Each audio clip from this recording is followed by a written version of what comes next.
하나님 말씀 함께 봅니다. 함께 보실 하나님 말씀은 누가복음 20장 9절에서 18절 말씀입니다. 누가복음 20장 9절입니다. 그가 또 이 비유로 백성에게 말씀하시기 시작하시니라.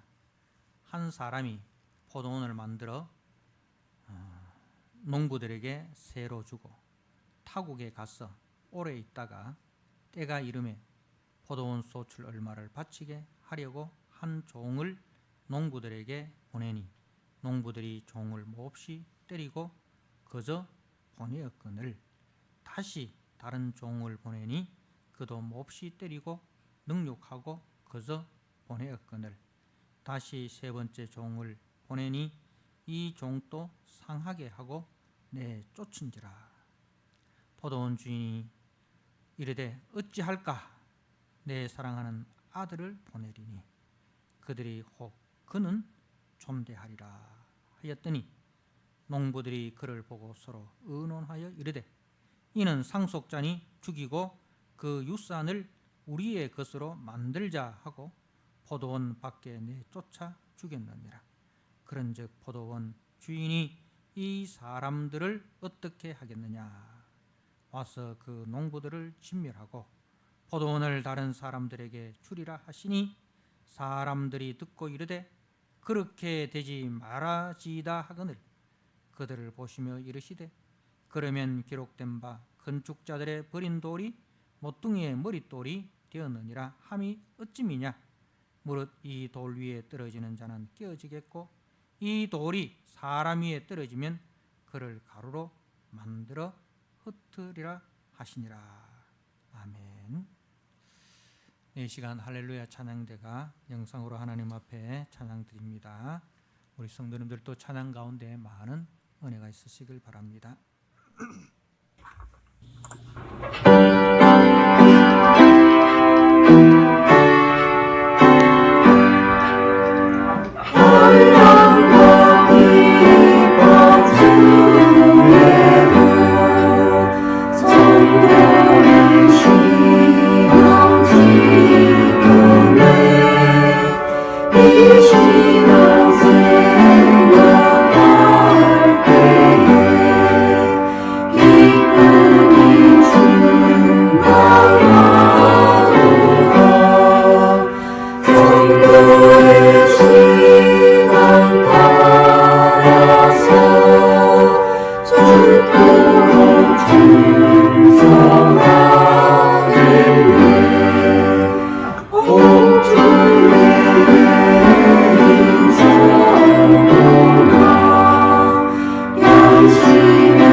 오늘 누가복음 20장 9절에서 18절 말씀 그는 존대하리라 는 말씀 13절 말씀에 포도원 주인이 이르되 어찌할까 내 사랑하는 아들을 보내리니 그들이 혹 그는 존대하리라. 주신 말씀으로 함께 은혜를 나누고자 합니다. 우리는 앞에서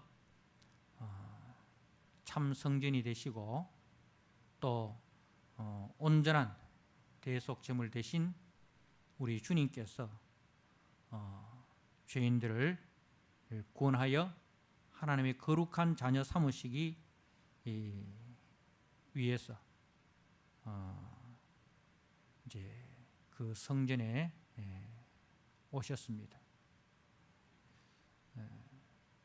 그런데 그 성전에 기득권자들이 하나님께서 원래 주신 성전의 목적, 내 집은 만민이 기도하는 집이라, 성전을 통해서 하나님을 만나고 하나님과 교제하고 장차 참 성전으로 이 땅에 오실 예수 그리스도를 소망하는 것이 아니라 강도의 소굴로 만들어서 자신들의 탐욕과 자신들의 야망을 채우는 도구로 만들어버린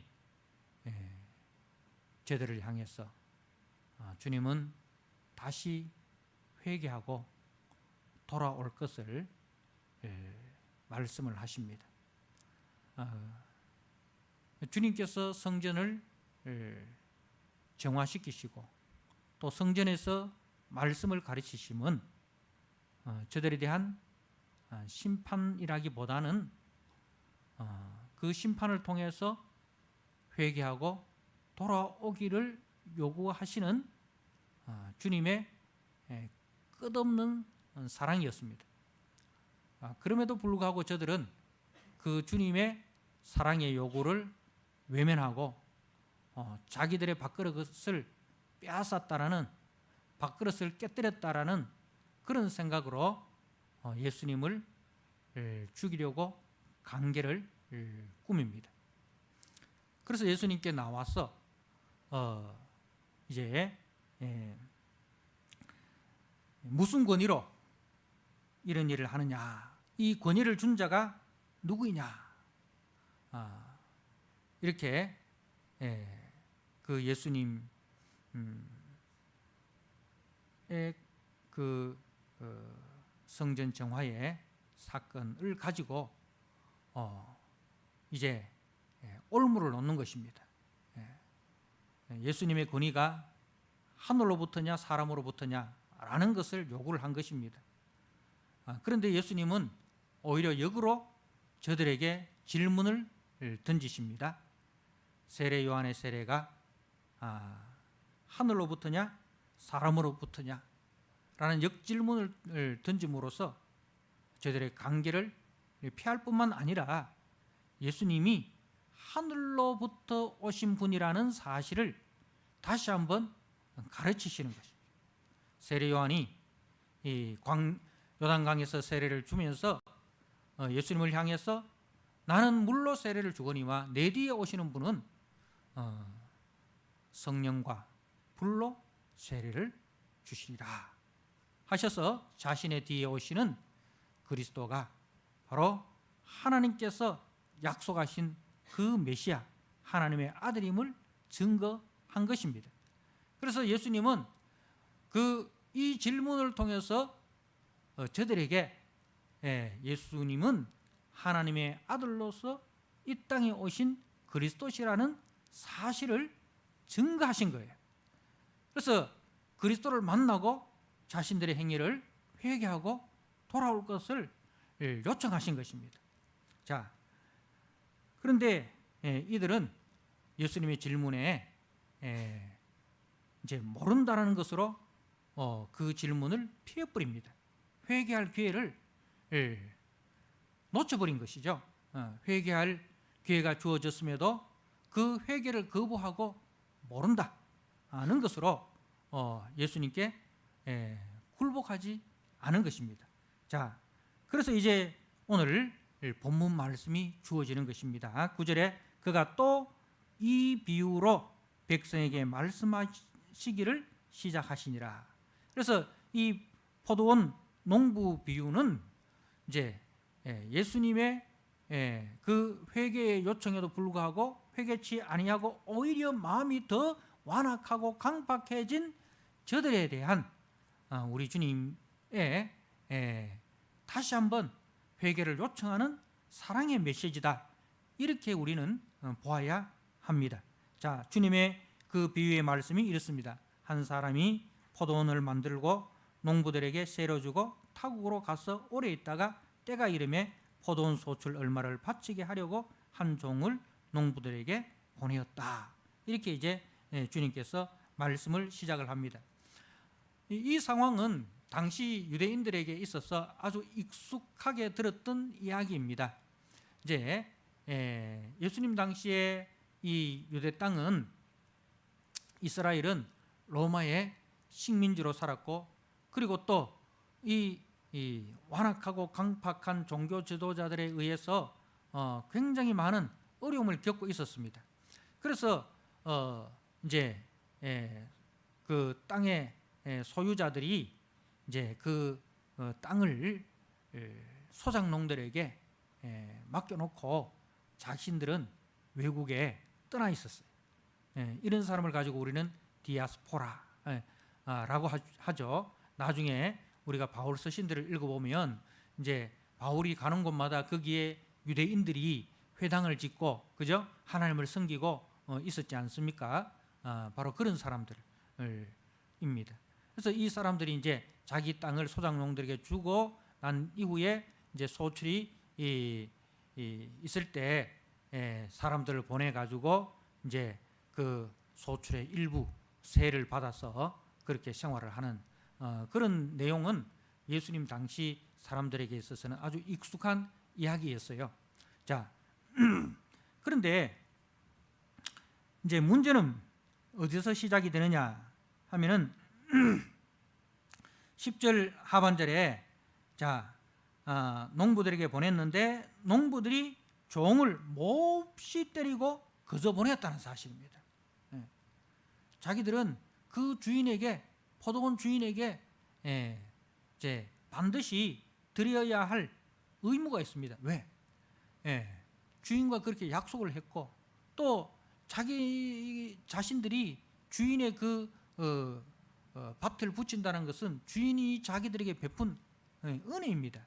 그 은혜에 대한 열매를 이제 책임을 이제 져야 되는데, 그런데 그 은혜는 잊어버리고 책임은 망각해버리고 오히려 배은망덕하게 그 주인의 종을 몹시 때리고 거저 보냈습니다. 세를 주지 않고 그저 돌려보냈다는 거죠.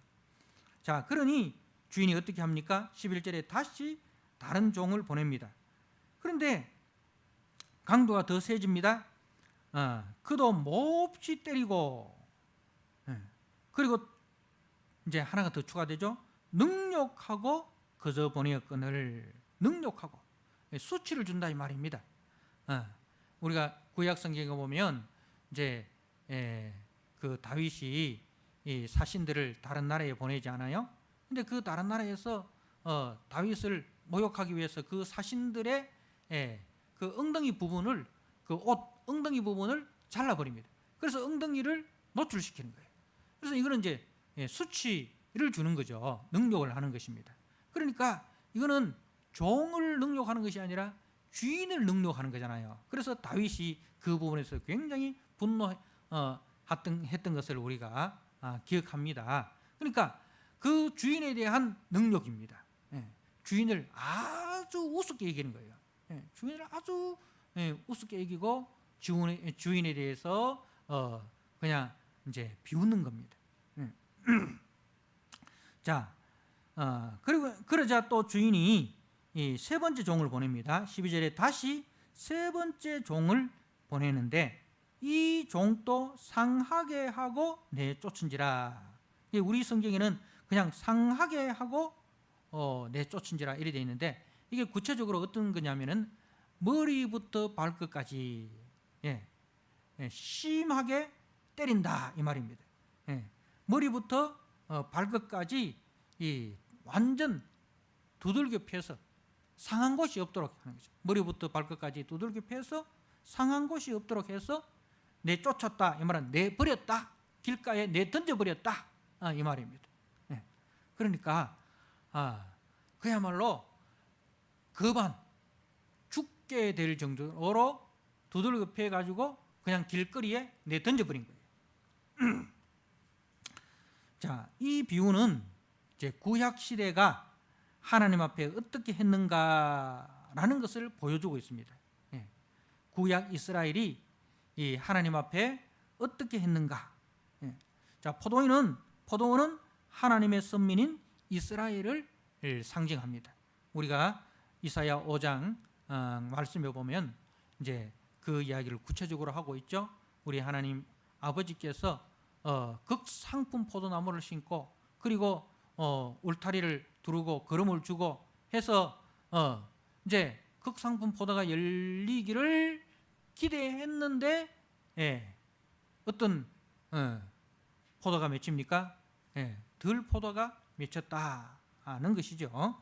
그래서 구약 시대가 참 하나님의 은혜 가운데 애굽의 종되었던 자들이 이 유월절 어린 양의 그 피로 그 희생으로 구원을 받아 이제 하나님의 백성이 되었습니다. 이 말씀은 우리 주 예수 그리스도의 유월절 어린 양 대신 예수 그리스도의 피로 말미암아 구속 곧 죄 사함을 받아 하나님의 거룩한 자녀로 삼아 주셨다는 것입니다.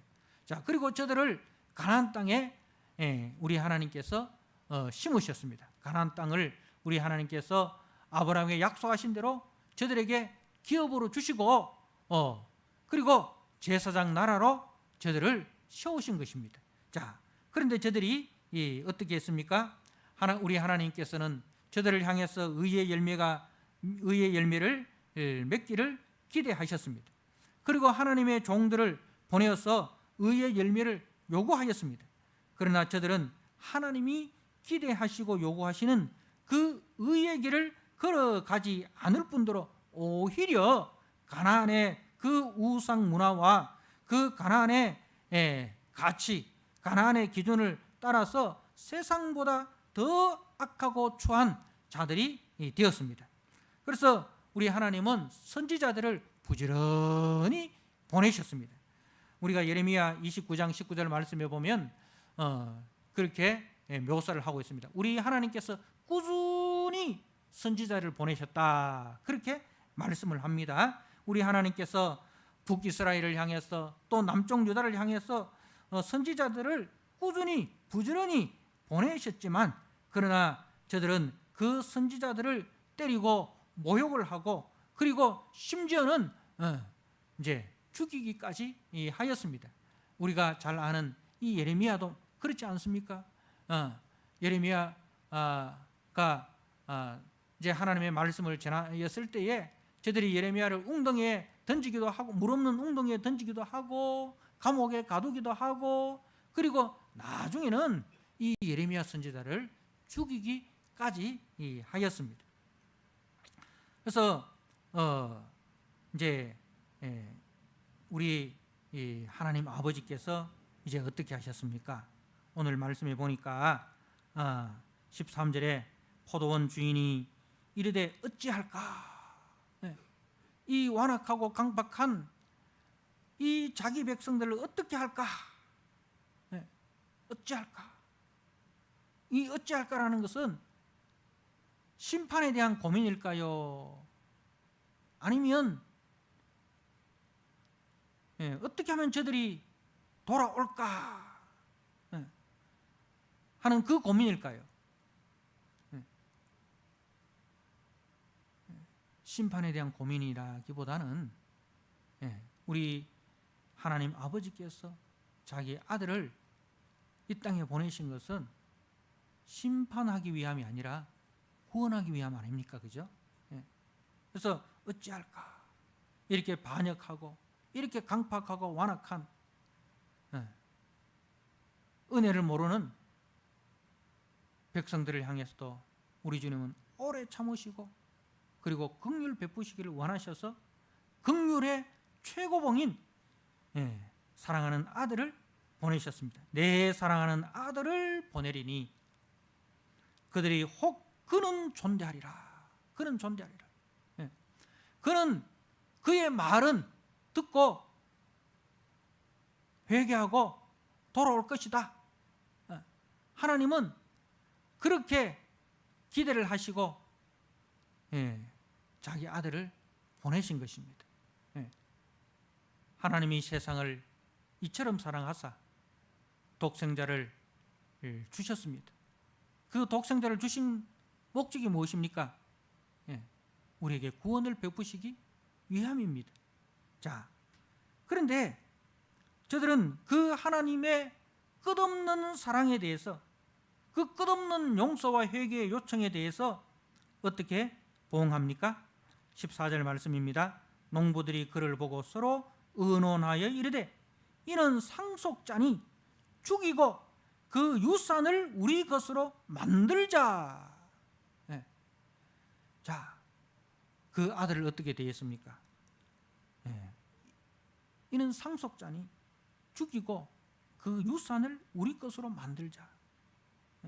얼마나 완악하고 강팍합니까? 아들은 아버지와 동격입니다. 유대인들은 그 아들은 아버지와 동격입니다.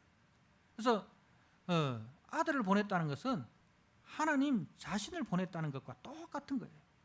그래서 그런데 저들은 죽이고 그 유산을 우리 것으로 만들자 하고 포도원 밖에 내쫓아 죽였습니다.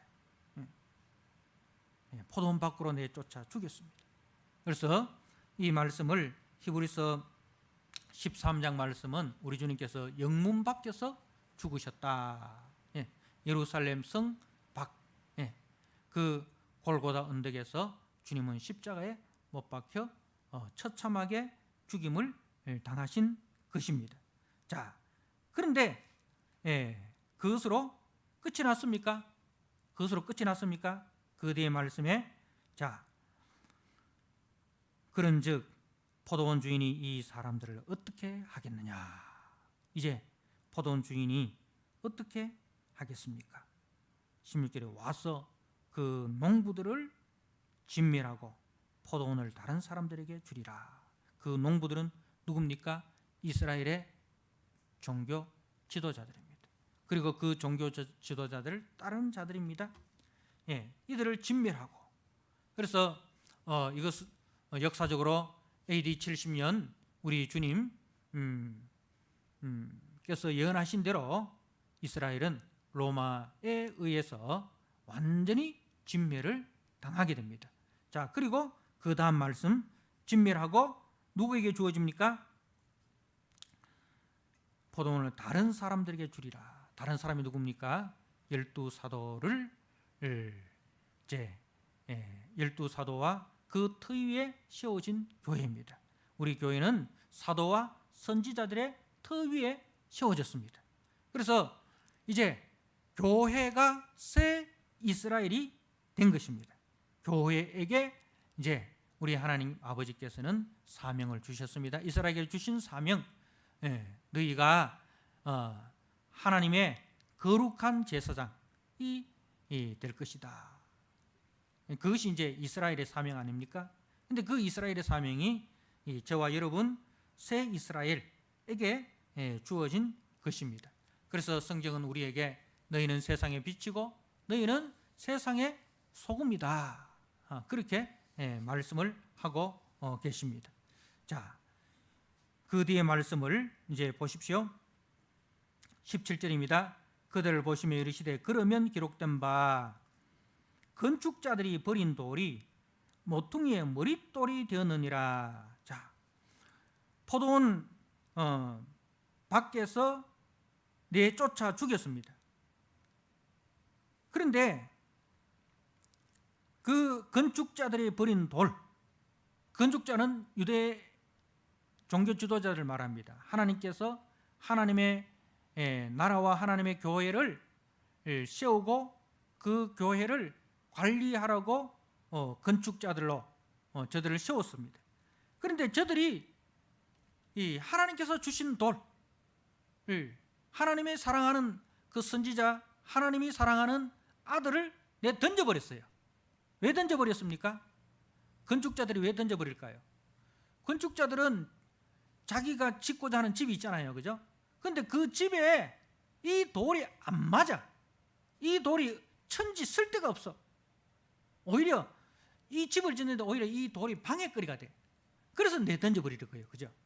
그러니까 이 건축자들은 하나님이 설계하는 대로 집을 지어야 되는데, 하나님의 설계대로라면 그 선지자들과 그 아들이 너무너무 소중하고 너무너무 유용한데, 그 집에 있어서 그야말로 모퉁이 돌이 되어야 되는데, 기초석이 되고 모퉁이 돌이 되고 머릿돌이 되어야 되는데, 자기들의 기준에서는 이게 안 맞아. 하나님이 세우시고자 하는 집은 만민이 기도하는 집인데, 자기들이 세우고자 하는 집은 뭐예요? 강도의 소굴이라. 강도의 집을 만들려고 하는데 이 돌이 안 맞아. 그래서 그 보배롭고 산돌이신 예수 그리스도를 던져버렸습니다. 그런데 끝일까요? 근데 버린 돌이 모퉁이의 머릿돌이 되었느니라. 모퉁이의 머릿돌이 됐다 이 말입니다. 이 말은 새로운 집을 짓는 데 있어서 예수님이 기초석이 되고, 그야말로 이 모퉁이 돌이라는 것은 이제 연결시키는 거잖아요, 그죠? 기둥을 세우고 그 기둥으로 해서 벽으로 나가지 않습니까? 하나님과 우리 사이를 연결하는 모퉁이 돌, 그리고 유대인과 이방인을 연결하는 모퉁이 돌, 그리고 저와 여러분을 연결하는 그 모퉁이 돌이 되신 거예요. 그래서 예수님의 십자가의 죽으심과 부활을 말씀하네요. 너희들이 나를 쓸모없는 돌이라고 영문 밖에서 죽이지만 나는 3일 만에 부활할 것이고, 그 부활을 통해서 하나님께서 원하시고 하나님께서 작정하신 새 이스라엘을 세우실 것이다 라는 예수님의 십자가 죽으심과 부활에 대한 예언의 말씀인 것입니다. 자, 그리고 이제 18절에 무릇 이 돌 위에 떨어지는 자는 깨어지겠고, 이 돌 위에 떨어지는 자는 깨어지겠고, 이게 이제 두 가지 의미가 있습니다. 두 가지 의미가 있는데, 첫 번째 의미는 이런 의미입니다. 우리가 예수님 앞에 나갈 때, 여러분 오늘 여러분들이 교회 나오실 때, 예배하러 나오실 때 어떤 마음으로 나오셨습니까?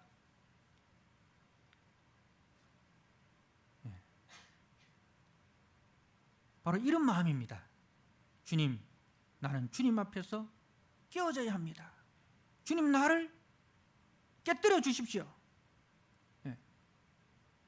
모퉁이 돌 대신 그 예수님 앞에서 내가 가지고 있던 그 완악하고 강팍하고 모난 부분들 다 깨어져야 합니다. 내 탐욕과 내 야망과 내 교만과 내 자존심 다 깨어져야 합니다. 주님, 나를 깨뜨려 주십시오. 그래서 예배 현장은 우리의 못난 것들이 주님 앞에서 깨뜨려지는 그 자리가 예배 자리입니다. 삭개오가 주님을 만났습니다. 삭개오가 예수님께 부딪혔습니다. 그래서 예수님으로 인해서 삭개오가 완전히 박살나는 거예요. 옛날에 그 삭개오가 완전히 박살나는 거예요. 그죠?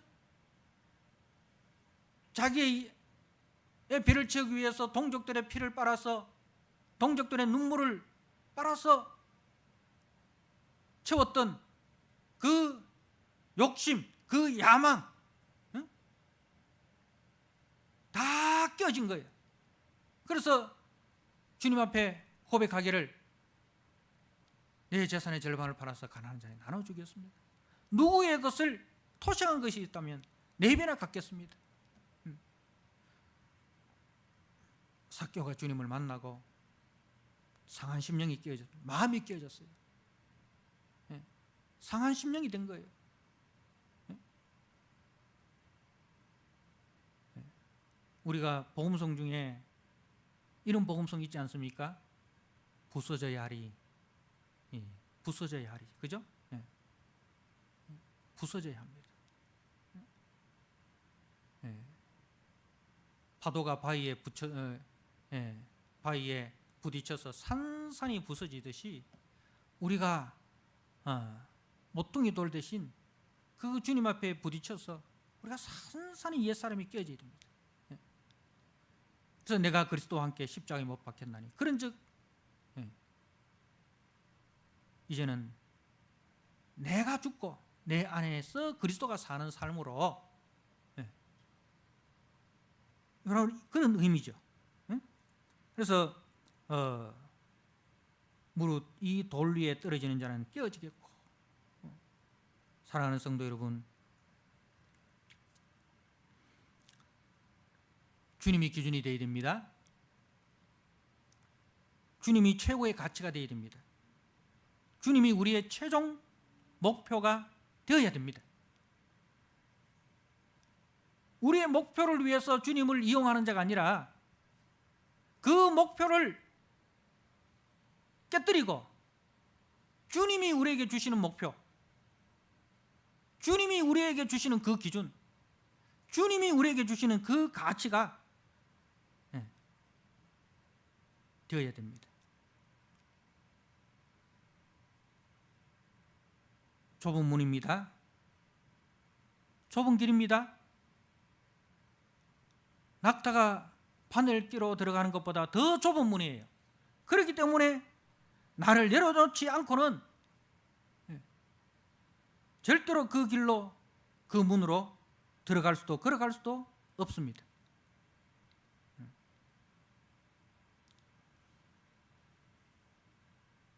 자, 그리고 두 번째 의미는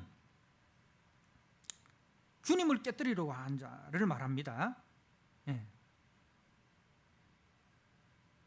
이 돌 위에 떨어지는 자는 주님을 깨뜨리려고 하는 자들. 누굽니까? 지금 예수님을 향해서 이제 도전하는 종교 지도자를 말합니다. 예수님을 깨뜨리려고 하는 거잖아요. 그죠? 자기들의 기득권을 지키기 위해서 오히려 예수님을 깨뜨리려고 덤벼드는 자들. 이런 자들이 어떻게 되느냐? 그 뒤에 말씀에 이 돌이 사람 위에 떨어지면 그런 사람은 주님이 다시 오시는 날 이 돌이 사람 위에 떨어지면 주님이 다시 오시면 이 말입니다. 주님이 모든 사람들 가운데 임하시면 그 재림의 날, 그죠? 그를 가루로 만들어 흩어버리리라. 시편 1편에 있는 것처럼 악인은 바람에 나는 겨와 같다. 그죠? 그래서 가루로 만들어 흩어버리리라. 의인은 의인과 악인이 나눠지는데 죄인은 의인의 회중에 들지 못하고 의인은 바람에 나는 겨와 같이 다 흩어져 버린다는 것입니다. 사랑하는 성도 여러분, 저와 여러분은 주님 앞에 정말 보배롭고 요긴한 돌로 시험을 받았습니다. 자, 이 말씀을 제 베드로전서 2장에서 사도 베드로가 이렇게 말씀하는 것을 봅니다. 제가 한번 읽어드립니다. 베드로전서 2장입니다. 베드로전서 2장 4절 말씀입니다. 사람에게 버림바 되었으나 하나님께는 택하심을 입은 보배로운 산돌이신 예수께 나아가 너희도 산돌같이 신령한 집으로 세워지고 예수 그리스도로 말미암아 하나님이 기쁘시게 받으실 신령한 제사를 드릴 거룩한 제사장이 될지니라. 여러분, 보배로운 산돌이신 예수께 나아가서 너희도 산돌같이 신령한 집으로 세워지고, 여러분, 신령한 집으로 세워지기 위해서는 신령치 않는, 영적이지 않는, 그죠? 옛날 우리 옛 집이 무너져야 됩니다. 그죠? 우리의 탐욕의 집, 강도의 집, 죄악의 집, 이 집이 옛날 그 집이 무너져야 됩니다. 그 무너진 자리에 주님이 신령한 집으로 세우시는 거예요. 그래서 우리로 하여금 신령한 제사를 드릴 거룩한 제사장, 이 거룩한 제사장이 원래는 누구의 자리였습니까? 구약 이스라엘의 자리였습니다. 그런데 저들이 그것을 감당하지 못하니 하나님께서 그 직분을 우리에게 주신 거예요.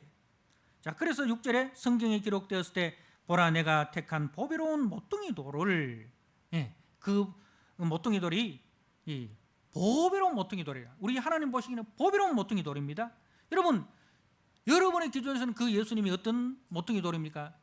보배로운 모퉁이 돌입니까? 아니면은 밖에 던져버리고 싶은 걸림돌이 되는 돌입니까? 보배로운 모퉁이 돌을 시온에 두노니 그를 믿는 자는 부끄러움을 당하지 아니하리라 하였으니 그러므로 믿는 너희에게는 보배이나. 믿는 우리에게는 보배입니다. 그러나 믿지 않는 자들에게는 뭐가 되는 거예요? 건축자들이 버린 그 돌이 모퉁이의 머릿돌이 되고 또한 부딪히는 돌과 걸려 넘어지게 하는 바위가 되었느니라. 걸려 넘어지고 부딪히는 바위가 되었느니라 하였느니라. 그들이 말씀을 순종하지 아니함으로 넘어지나니 이는 그들을 이렇게 정하신 것이라. 그러나 너희는 택하신 족속이요 왕같은 제사장들이요 거룩한 나라요 그의 소유가 된 백성이니 이는 너희를 어두운 데서 불러내어 그의 기이한 빛에 들어가게 하신 이의 아름다운 덕을 선포하게 하려 하심이라. 사랑하는 성도 여러분, 우리 주님은 우리의 보배롭고 산 돌이 되셨습니다. 주님이 우리의 머리십니다. 우리는 주님의 말씀에 그리고 그 기대에 합당하게 행하여 주님이 기대하시는 의의 열매, 성령의 열매를 맺어가야 하는 새 포도나무로 이 땅에 심겨졌습니다. 그래서 주님은 제자들에게 이렇게 말씀하십니다. 요한복음 15장 5절에 나는 포도나무요 너희는 가지라. 그가 내 안에 내가 그 안에 거하면 사람이 많은 열매를 맺나니 나를 떠나서는 너희가 아무것도 할 수 없습니다. 성도는 주님께 꼭 붙어있는 가지입니다. 꼭 붙어있는 가지입니다. 여러분, 꼭 붙어있기 위해서는 어떻게 됩니까? 우리는 돌무화과인데, 그죠? 로마서에서 우리는 돌무화과 나무였어요. 이제 우리가 접붙임을 받은 거잖아요. 유대인들이 그 사명을 감당하지 못해서 우리가 접붙임을 받은 자예요. 여러분, 접붙여지기 위해서는 어떻게 해야 됩니까? 우리가 어떤 물건과 물건을 같이 딱 붙이기 위해서 어떻게 해야 됩니까? 접착제를 붙여야 되잖아요. 근데 접착제 붙이기 전에 먼저 하는 일이 뭔지 아십니까? 이면과 이면에 있는 모든 불순물을 깨끗하게 제거한다는 거예요. 그죠? 먼지 투성이인데 접착제 딱 붙이면 어떻게 됩니까? 잘 안 붙어요. 먼지 때문에, 이물질 때문에. 그래서 그 먼지와 이물질을 제거하기 위해서 청소도 하고 사포로 문지기로도 하고, 그래서 깨끗하게 이면도 깨끗하게 하고 저면도 깨끗하게 해서 거기에 접착제를 딱 붙이면 딱 붙는 거예요. 그러니까 우리가 예수님께 접붙여지기 위해서는 우리 속에 있는 먼지, 우리 속에 있는 그 이물질, 죄의 이물질, 우리 자존심, 우리 야망, 우리 욕심, 우리 이기심, 그런 것들 다 제거시켜야 돼요. 다 제거시켜야 돼요. 조그마한 문제라도 남기지 말고 깨끗하게 그렇게 제거를 해야 됩니다. 그러면은 주님께 꼭 붙어질 수 있는 것입니다.